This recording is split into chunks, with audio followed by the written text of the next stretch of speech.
श्री स्वामी समर्थ. नमस्कार. तुमचे सर्वांचे माझ्या यूट्यूब चॅनलमध्ये खूप खूप स्वागत. तुमच्या सर्वांच्या इच्छा मनोकामना पूर्ण होत हीच स्वामी महाराजांच्या चरणी प्रार्थना करते आणि आजच्या आपल्या एका नवीन व्हिडिओला सुरुवात करते. आजच्या व्हिडिओमध्ये आपण पाहणार आहोत तर ते म्हणजे बघा, गुरुवारी आपल्याला काही नियमांचं पालन जे आहे तर ते करायचं असतं. मग आता गुरुवारी समजा कोणी देव आणि देवघर धुतायत तर मग त्यांनी हा व्हिडिओ शेवटपर्यंत नक्कीच पहा की आपल्याकडून ही चूक तर होत नाही, आपल्याकडून काही समजा नियमांचं उल्लंघन होतंय, समजा आपण जी काही देवपूजा करतो त्याचा आपल्याला फळ देखील मिळत नाही. मग याचबद्दल आपण जाणून घेणार आहोत की हे चुकीचं आहे का. तर तुम्ही व्हिडिओ शेवटपर्यंत नक्कीच पहा. व्हिडिओला नवीन असताल लाईक करा, शेअर करा आणि असेच नवनवीन अध्यात्माचे व्हिडिओ पाहण्यासाठी चॅनलला सबस्क्राईब अवश्य करा आणि कमेंटमध्ये श्री स्वामी समर्थ लिहायला विसरू नका. बघा, आता आपण असा कधीच विचार केला नसेल की गुरुवारच्या दिवशी आपण तुळशीला पाणी अर्पण करतो किंवा कच्चं दूध अर्पण करतो. तर गुरुवार हा फक्त दिवसच नाही, तो आहे देवकृपेचं द्वार. आता या दिवशी श्री विष्णू आणि लक्ष्मी देवी दोघंही पृथ्वीवर भ्रमण करतात आणि जिथं त्यांना स्वच्छता, भक्ती, विश्वास, श्रद्धा दिसते आणि तुळशीचा सुवास मिळतो तिथे ते थांबतात आणि त्या घरात लक्ष्मीचा एक कायमस्वरूपी वास होतो. आता आपल्या हिंदू धर्मात प्रत्येक दिवस एखाद्या तरी देवतेला समर्पित आहे. बघा, सोमवार भोलेनाथांचा, मंगळवार देवीचा, बुधवार पांडुरंगाचा, गुरुवार आपण म्हणतो स्वामींचा, दत्तगुरूचा, भगवान विष्णूंचा. असं बघा, देव तर हा एकच आहे पण श्रद्धा प्रत्येकाची वेगवेगळी आहे. तर बघा, श्रद्धा असणं महत्वाचं आहे. असं काही नाही की ह्याच देवावर श्रद्धा असावी, त्याच देवावर श्रद्धा असावी, असं नाही. आपल्याकडे आध्यात्मिक पणा असायला पाहिजे, अध्यात्म आपल्याकडे पाहिजे.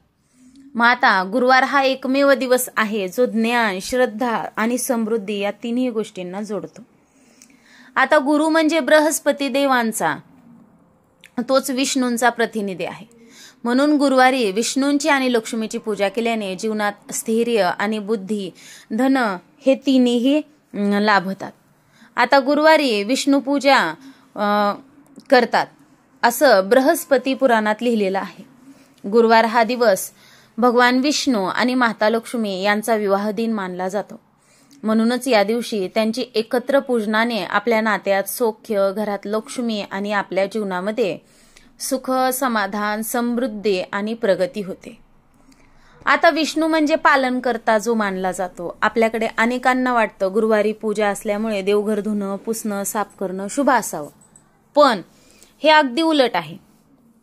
गुरुवार हा विष्णूंचा विश्रांतीचा दिवस आहे. या दिवशी योग निद्रा अवस्थेत असते आणि अशा वेळी देवघर धुणं म्हणजे देवांच्या निवासस्थानी म्हणजे कुठेतरी त्यांच्या निद्रेमध्ये आपण व्यत्यय आणणं, अडचण आणण्यासारखं आहे आणि हे कुठेतरी चुकीचंच आहे. बघा, आपण हौसेनं चुका करत नाहीत पण माहीत नसल्यावर होऊन जातात.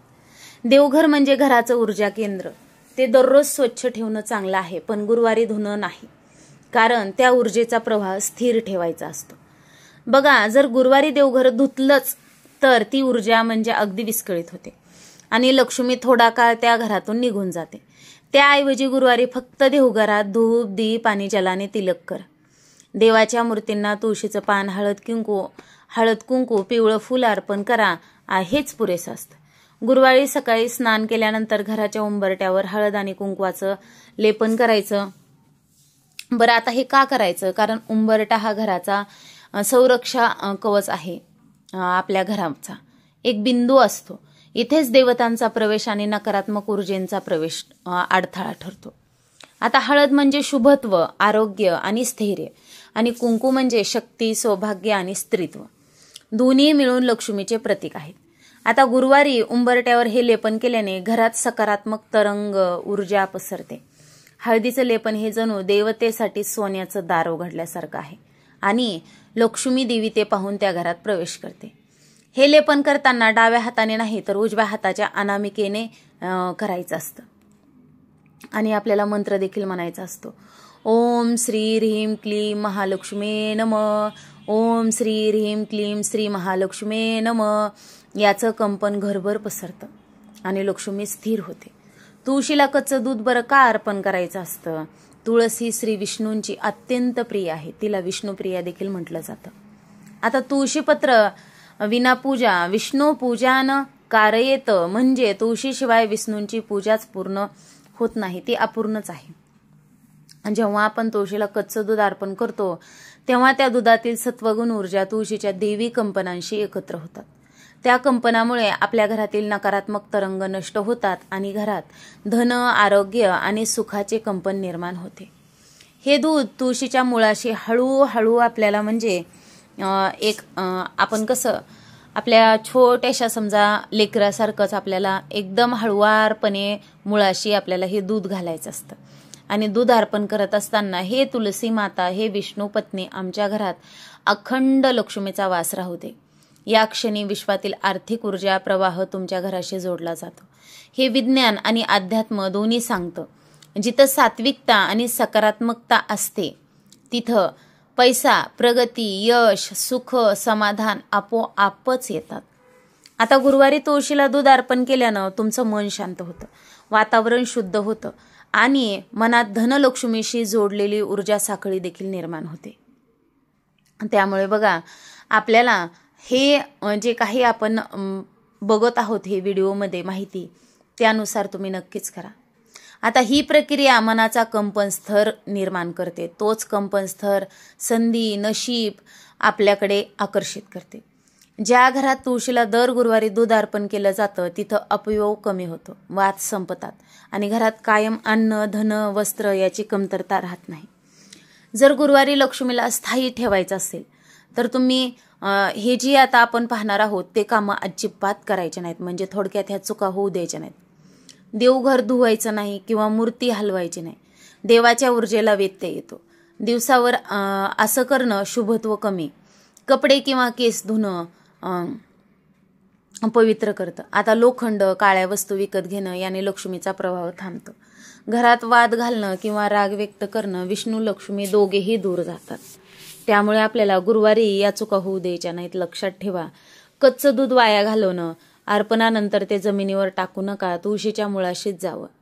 जर तुम्हाला गुरुवारच्या दिवशी लक्ष्मीची विशेष कृपा मिळवायची असेल तर तुम्ही हे उपाय देखील नक्कीच करू शकतात. सकाळी स्नानानंतर पिवळं वस्त्र परिधान करा. घराच्या ईशान्य कोपऱ्यात तुळशीची कुंडी राहू द्या. तसेच एका तांब्याच्या भांड्यात थोडंसं कच्चं दूध, पिवळं फूल आणि हळदीचा चिमूट भर त्यामध्ये घालायची आणि ते मिश्रण आपल्याला तुळशीच्या मुळापाशी अगदी बघा, आता हे जे आपण बघितलं आहे ते आपल्याला गुरुवारीच करायचं आहे बरं. गुरुवारीच चुका होऊ द्यायच्या नाही आणि गुरुवारीच आपल्याला हे तुळशीच्या खोडापाशी अर्पण करायचं आहे. आता हे अर्पण करत असताना आपल्याला मंत्र म्हणायचा आहे, ओम नमो भगवते वासुदेवाय. अगदी आपल्याला दुसरा कोणताच मंत्र आठवला नाही तर आपण अगदी दररोज ओम नमो भगवते वासुदेवाय या मंत्राचं पठण करायचं. त्यानंतर तुळशीची 3 पानं घेऊन विष्णूंच्या पायाजवळ ठेवायची. हे केल्याने लक्ष्मी, विष्णू, युगल दोघांची कृपा मिळते असं हजारो व्यक्तींनी अनुभवलं आहे. ज्यांनी गुरुवारी हा छोटासा उपाय अगदी विश्वासानं केला त्यांच्या आयुष्यात नक्कीच बदल झालेले आहेत. काहींचे कर्ज संपले, काहींच्या अचानक व्यवसायामध्ये वाढ झाली, कुटुंबाची प्रगती झाली, कुठेतरी समजा पैसा कमवण्याच्या संधी दिसून आल्या, तर काहींच्या घरात सुख आणि आनंद वाढला. चमत्कार नाहीत, हे आहेत ऊर्जेचे. विश्वात तू जे कंपन पाठवतोस तेच परत येतात. गुरुवारचा हा उपाय म्हणजे त्या कंपनांना श्रीमंताशी जोडणारा. सेतू लक्ष्मी मिळवणं एवढं अवघड नाही, पण तिला टिकवणं कठीण आहे. ती फक्त त्याच घरात राहते जिथं श्रद्धा, शुद्धता आणि शांती आहे. गुरुवारच्या दिवशी जर तुम्ही 10 मिनिटं जरी केलं, समजा तुळशीला दूध अर्पण केलंस, देवघरात दीप लावलास, घराच्या उंबरट्यावर हळदीचं लेपन केलंस, तर तू देवाच्या दरबारात एक सोन्याचा ठसा उमटवतोस. बघा, तुम्ही ह्या सेवा करून बघा आणि तुमच्या जीवनामध्ये जे काही बदल होतील ते तुम्ही स्वतःच अनुभवून घ्या.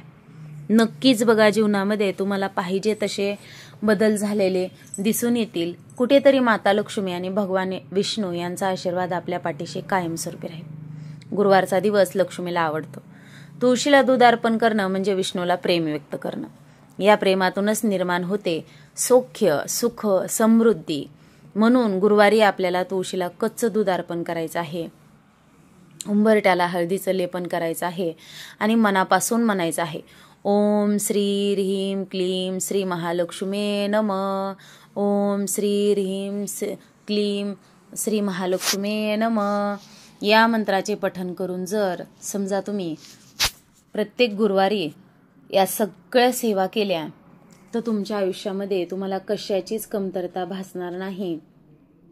आणि बघा, आपल्याला ह्या चुका देखील कोणत्या आहेत त्या होऊ द्यायच्या नाहीत, जेणेकरून आपल्याला आपल्या कुटुंबाला याचे वाईट परिणाम भोगावे लागतील. तर अशा प्रकारे आजच्या व्हिडिओमध्ये आपण ही अगदी साधी सोपी अशी ही माहिती जाणून घेतलेली आहे. तर तुम्हाला माझा हा व्हिडिओ आवडला तर नक्कीच व्हिडिओला एक लाईक करा, शेअर करा आणि असेच नवनवीन अध्यात्माचे व्हिडिओ पाहण्यासाठी चॅनलला सबस्क्राईब अवश्य करा. झालेली सेवा स्वामी महाराजांच्या चरणी अर्पण करते आणि माझा हा व्हिडिओ इथंच थांबवते. श्री स्वामी समर्थ. जय जय स्वामी समर्थ. धन्यवाद.